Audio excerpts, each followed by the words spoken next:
One of the options you have when creating a component is Always Face Camera. If that's checked, we refer to the component as a Face Me component, because it always faces the camera, no matter what point of view you have.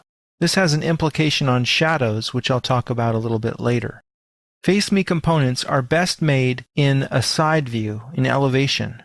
So here I'm going to delete this object and press Command 3 to go in the front view. I'll also press J to go into parallel projection mode, so I'm looking at an elevation. I'm going to create a piece of entourage, that is, a person that we can put into our scene that will always face the camera, so that we don't blow the illusion and see the person edge on, revealing that they're actually mapped to a plane. Use the rectangle tool and create a rectangle in the general shape of a person. I'll make it 3 feet wide and 6 feet high, and then zoom in. Double-click to select the face and its edges, press G to define it as a component. I'll call this Person, and check Always Face Camera. I'll click Create, and let's see what we have. Press J to go into perspective, and then orbit around, and you'll see that as you rotate, the plane always faces the camera no matter what. It does this by rotating around the blue axis, and it does that at its insertion point, which is down here in this corner by default.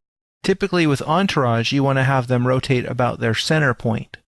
So we're going to have to move that over in the component definition. You can move the axes over in an existing component by right-clicking and saying Change Axes. This doesn't refer to the axes of space. Rather, it's the local coordinate system of the component. I'll click the midpoint along the lower edge to define this insertion point. And then the red axis should be along the edge, and strangely enough, the green axis should stay on the ground. So I'm going to click again on the red axis to locate that, just as it was before. Now I need to go ahead and insert an instance of this component. So I'll open the Components window, and there's our Person component. Notice that it's attached to the cursor at this new insertion point. I'll click it at the origin point here, and you can see what's happening.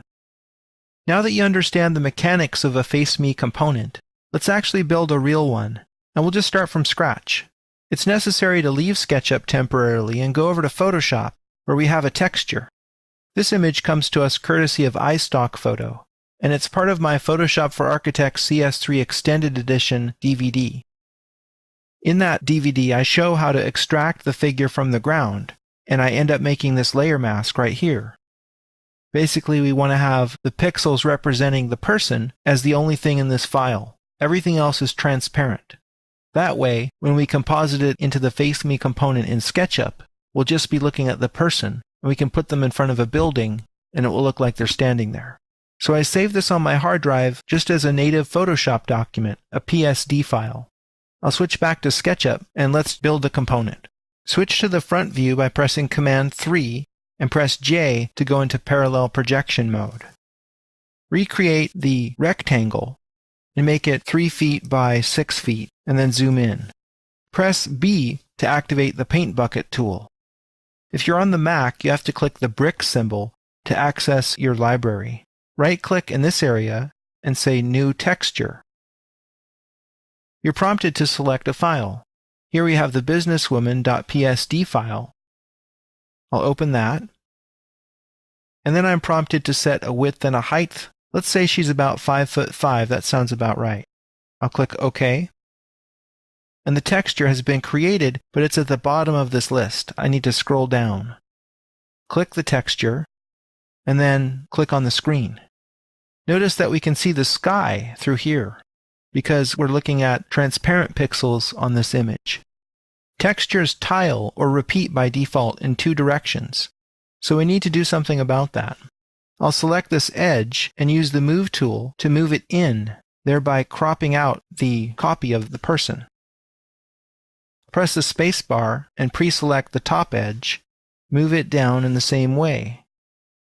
Now, I don't want to see these solid lines every time I have this piece of entourage, so I'm going to double-click and then hold down Shift and deselect the face.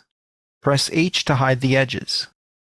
And now to define the component, double-click to select the face and its hidden edges. press G to define the component. I'll call it woman, always face camera, and set component axes. Just click this button to do that directly while you're defining the component. I'll set the insertion point right here at the midpoint of the lower edge. And then I need to pick a point for the red axis and a point for the green axis. Now the green axis should actually be on the ground, just as it was previously. So I'll click over here. Create. And there we have it. Now that we've successfully created the FaceMe component, let's place it in the context of a project. To do this, I'll actually delete this instance. I don't have to worry about losing it because it's stored within SketchUp's database within this file. I can call for that component whenever I need it in the Components window. I'll unhide the building, which is in this file, and zoom out to look at it. I'll go into Perspective mode and zoom in on this outdoor courtyard area. Then I'll open the Components window, click on the entourage that we just created, and place her in this space. So now she'll look good no matter what orientation we're looking at, because this plane always faces the camera, and so we never blow this illusion of having a photographic texture mapped onto a plane. Before we conclude, there's one other thing I'd like to mention about shadows. I'm going to select this component and just open up the component dialog. If you're creating a FaceMe component, the default option is to have the shadows face the sun, and this is generally a good idea. Let me just show you what that looks like.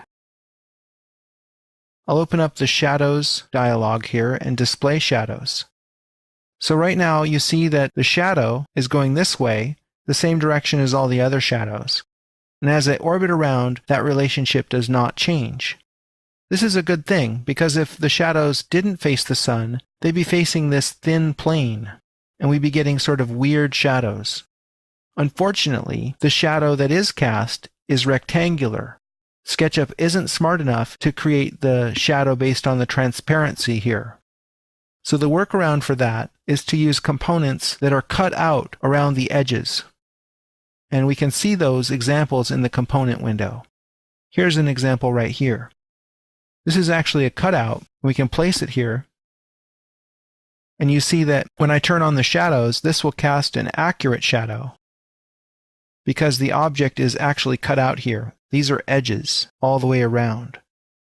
So you do have the option of going around this figure with the freehand tool and creating myriad edges that trace around her. And only then would you get an accurate shadow on the ground.